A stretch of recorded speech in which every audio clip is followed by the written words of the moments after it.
പത്രിക തള്ളിയിരിക്കുകയാണ്. അത് ഇപ്പം നേരത്തെ പറഞ്ഞ പോലെ തന്നെ ഗൂഢാലോചനയുടെ ഭാഗമാണെന്ന് വളരെ എവിഡൻ്റ് ആണ്. കാര്യം ആദ്യം തന്നെ വേറെ ആർക്കും ഇല്ലാത്തതുപോലെ എൻ്റെ മാത്രമാണ് ഇതിൻ്റെ എല്ലാ രജിസ്ട്രേഷൻ സർട്ടിഫിക്കറ്റും എല്ലാ കാര്യങ്ങളും എടുത്തത്. വേറെ ആരുടെയും അങ്ങനെ ഒരു ഇതെടുത്തില്ല. മാത്രമല്ല ബൈലോയിൽ എവിടെയും അങ്ങനെ ഒരു കാര്യം പറയുന്നില്ല. ഇതാണ് ബൈലോ പ്രകാരം 23ാമത്തെ പോയിന്റ് പ്രകാരം ഏതൊരു റെഗുലർ മെമ്പറിനും അവരുടെ പേരിൽ 3 സെൻസർ സർട്ടിഫിക്കറ്റ് കാണിച്ചു കഴിഞ്ഞാൽ അവർക്ക് ഇതിൽ എലിജിബിൾ ആണ് എന്നുള്ളതാണ്. ഇതിനകത്ത് ഒരു കീ പോസ്റ്റിലേക്ക് മത്സരിക്കാൻ എലിജിബിൾ ആണെന്നുണ്ട്. അത് പ്രകാരം എല്ലാ എലിജിബിലിറ്റിയും ഉള്ള ഒരു ആളായിട്ട് പോലും അവർ ഒരു നിയമവിരുദ്ധമായ വഴിയിലൂടെ ഒരു ഭരണാധികാരിയെ വെച്ച് എൻ്റെ പത്രിക തള്ളുകയാണ് ഉണ്ടായത്. അത് ഒരു ജനാധിപത്യ രീതി ആ മാർഗത്തിലൂടെ എന്നെ തോൽപ്പിക്കാൻ പറ്റില്ല എന്നവർക്ക് ഉറപ്പായതുകൊണ്ടാണ്.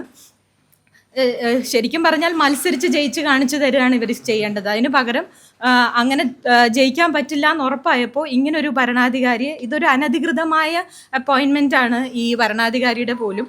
അത് ഞാൻ കോടതിയിൽ ചാലഞ്ച് ചെയ്തിട്ടുള്ളൊരു കാര്യം കൂടിയാണ്. അതിനെപ്പറ്റി ഞാൻ കൂടുതൽ പറയുന്നില്ല. പക്ഷേ ഇത് തീർത്തും മാത്രമല്ല, നിങ്ങളെല്ലാവരും ഇവിടെ കണ്ടതാണ്. അവിടെ അസോസിയേഷനിലെ ആസ്ഥാന ഗുണ്ടകളുടെ ശ്രീ സിയാദ് കോക്കറും ശ്രീ സുരേഷ് കുമാറും അവരുടെ ഗുണ്ടായിസവും നിങ്ങൾ കണ്ടതാണ്. അപ്പം ഇതാണ് പ്രൊഡ്യൂസേഴ്സ് അസോസിയേഷൻ എന്ന് എല്ലാവരും മനസ്സിലാക്കി വെക്കണം. 2 സ്ത്രീകളാണ് ഞങ്ങളൊരു നോമിനേഷൻ അവരുടെ കീ പോസ്റ്റിലേക്ക് കൊടുത്തതിന് ഞാനിവിടെ 2 സിനിമകൾ മാത്രമേ ചെയ്തിട്ടുള്ളൂ എന്ന് കേരളത്തിലെ ഒരു മലയാളികൾക്കും പറയാൻ പറ്റില്ല. കാര്യം എൻ്റെ സിനിമകൾ ഹിറ്റായിട്ടുള്ള സിനിമകൾ തന്നെ 4-5 എണ്ണം ഉണ്ട്. അപ്പോൾ 9 സിനിമകൾ എൻ്റെ സ്വന്തം പേരിൽ സെൻസർ ചെയ്തിട്ടുള്ള ഒരാളായ എൻ്റെ ഇവിടെ ഓൾറെഡി ഇവിടുത്തെ അസോസിയേഷൻ്റെ രജിസ്റ്റേർഡ് ആണ് എൻ്റെ എല്ലാ സിനിമകളും. എന്നിട്ട് പോലും അതൊന്ന് കാണാൻ പോലും തയ്യാറാവാതെ നോക്കാതെ അദ്ദേഹം റിജക്റ്റ് ചെയ്യുകയാണ് ഉണ്ടായത്. ഇത് തീർത്തും വേദനാജനകമാണ്. മാത്രമല്ല എന്നോടുള്ളൊരു അനീതിയാണ് ഈ കാണിക്കുന്നത്. മറ്റുള്ള ആരെങ്കിലും തടസ്സവാദം ഉന്നയിക്കുന്നതിന് മുമ്പ് തന്നെ റിട്ടേണിംഗ് ഓഫീസർ തന്നെ ആ ഒരു വിഷയം ഓണാക്കുന്നതാണ് കണ്ടത്. അതെ, അങ്ങനെ തോന്നിയിട്ടുണ്ടോ? അതിന്റെ അർത്ഥം റിട്ടേണിംഗ് ഓഫീസർ അവരുടെ ആളാണ് എന്നുള്ളത് വളരെ ക്ലിയർ ആണല്ലോ അതിൽ നിന്ന്. മറ്റാരും പറയുന്നതിനേക്കാൾ മുമ്പ് അദ്ദേഹം തന്നെ പറഞ്ഞു എനിക്ക് എലിജിബിലിറ്റി ഇല്ല. അദ്ദേഹം കാണാൻ പോലും നിന്നില്ല.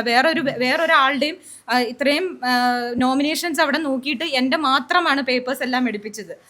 അതിൽ എനിക്ക് മാത്രമാണ് സംശയമുണ്ടോ എന്ന് ചോദിച്ചിരുന്നു. വേറെ ആർക്കും അങ്ങനെ ഒരു ഇതാണ്. അതിൻ്റെ അർത്ഥം തന്നെ ഇതെല്ലാം പ്രീ പ്ലാൻഡ് ആണെന്നുള്ള കാര്യമാണല്ലോ. ഞാൻ നിങ്ങളുടെ എല്ലാവരുടെയും മുന്നിൽ വെച്ച് തന്നെയാണ് അത് ചോദിച്ചതും.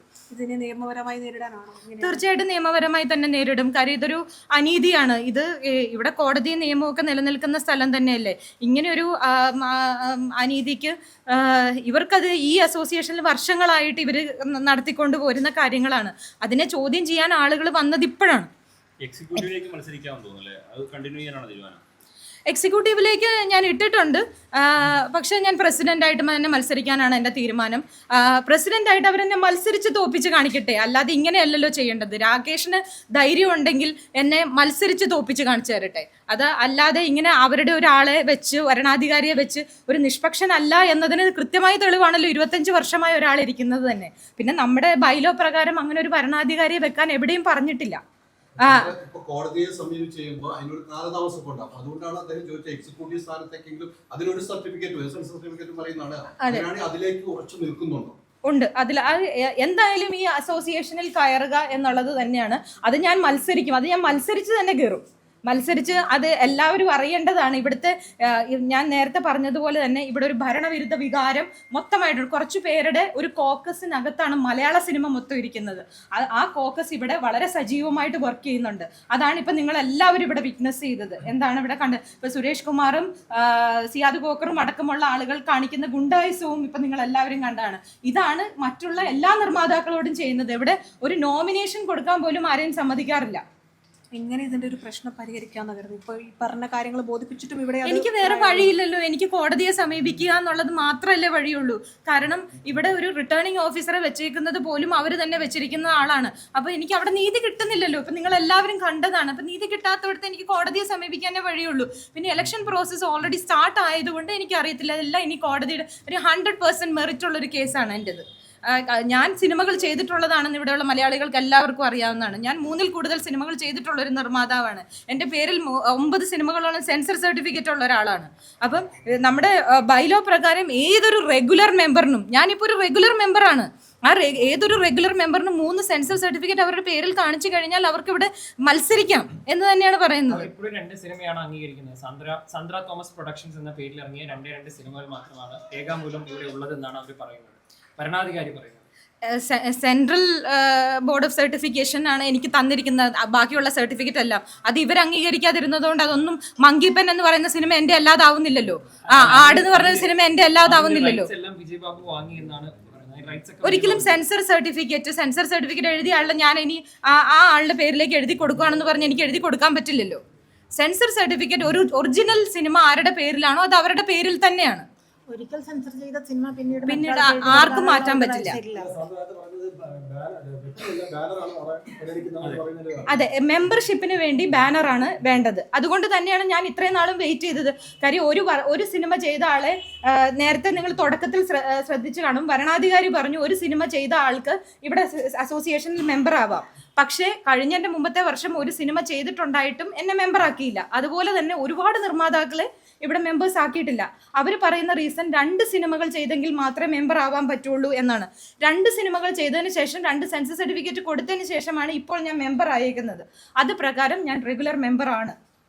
ഒരു റെഗുലർ മെമ്പറിന് അവർ ചിലപ്പോൾ അവരുടെ സെൻസർ സർട്ടിഫിക്കറ്റ് എല്ലാം ഇവിടെ പ്രൊഡ്യൂസ് ചെയ്തോളണമെന്നില്ലല്ലോ. ഒരാളുടെ സൗകര്യമല്ലേ ഇവിടെ എത്ര സെൻസർ, അവർക്ക് മെമ്പർഷിപ്പിന് മാത്രമാണ് 2 സെൻസർ സർട്ടിഫിക്കറ്റ് ഇവർ പറയുന്നുള്ളൂ. പിന്നെ ഇവിടെ ബാക്കിയുള്ള സിനിമകളുടെ എല്ലാം sensor certificate producers association register ചെയ്യണമെന്ന് എവിടെയും പറഞ്ഞിട്ടില്ല. മത്സരിക്കാം.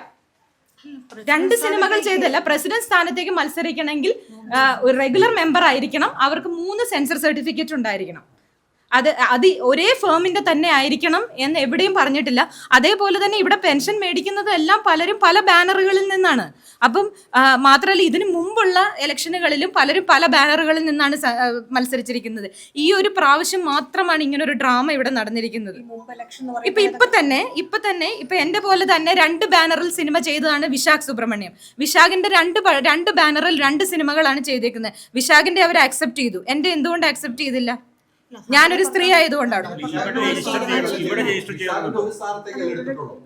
വിശാഖിന്റെ ജോയിന്റ് സെക്രട്ടറി പോസ്റ്റിലേക്കാണ് കീ പോസ്റ്റിലേക്കാണ് എടുത്തേക്കുന്നത്. 2 സിനിമകളുടെ ബാനറിൽ 2 സിനിമകൾ വെച്ചിട്ടാണ് വിശാഖ് ചെയ്തിരിക്കുന്നത്. വിശാഖ് ചെയ്തതും വിശാഖിന്റെ എന്റെയും ഒരേ കേസാണ്. എന്നിട്ട് പോലും വിശാഖിനെ അക്സെപ്റ്റ് ചെയ്യും, എന്നെ റിജക്ട് ചെയ്യുകയാണ് ചെയ്തത്. കാരണം വിശാഖ് ഇപ്പോഴും അതിന്റെ ആ കമ്പനി തുടരുന്നുണ്ട്, ആ കമ്പനിയിൽ ഉണ്ട് എന്നുള്ളതാണ്. അതെ. പക്ഷെ ആ സിനിമകളെല്ലാം ചെയ്യുമ്പോൾ ഞാൻ തന്നെയായിരുന്നു ആ സിനിമയുടെ മാനേജിംഗ് പാർട്ട്ണർ, ആ ഫേമിന്റെ മാനേജിംഗ് പാർട്ട്ണർ. എന്ന് വെച്ചാൽ ഞാൻ ഫേമിൽ നിന്ന് മാറിയത് കൊണ്ട് ആ സിനിമകൾ ഇല്ലാതാവുന്നില്ലല്ലോ. ആ സിനിമകളൊന്നും ഒരു ചാനലുകളും വിഡ്രോ ചെയ്തിട്ടില്ലല്ലോ. അങ്ങനെയാണെങ്കിൽ അന്നത്തെ പാർട്ട്ണറായിരുന്ന വിജയബാബു ഉൾപ്പെടെയുള്ളവർ അവർക്കൊരു കത്ത് ഇവിടെ നൽകാൻ കഴിയില്ലേ? ഇവര് ചോദിച്ചിരുന്നല്ലോ, വിജയബാബു കൊടുത്തില്ലല്ലോ. അൾട്രാ മോഡേൺ കിച്ചൺ ഡിവൈസസ്, ഒരു കിച്ചണിൽ വേണ്ട എല്ലാ ലേറ്റസ്റ്റ് ബ്രാൻഡുകളും ഇവിടെയുണ്ട്. ലോകോത്തര ബ്രാൻഡുകൾ, original products, wide range. MyG future. പൂവ് പോലൊരു പുട്ടുണ്ടേ അജ്മിയുടെ പുട്ടും. വിളമ്പാം നല്ല വിശേഷം. അജ്മി സ്റ്റീം മെയ്ഡ് പുട്ടുപൊടി.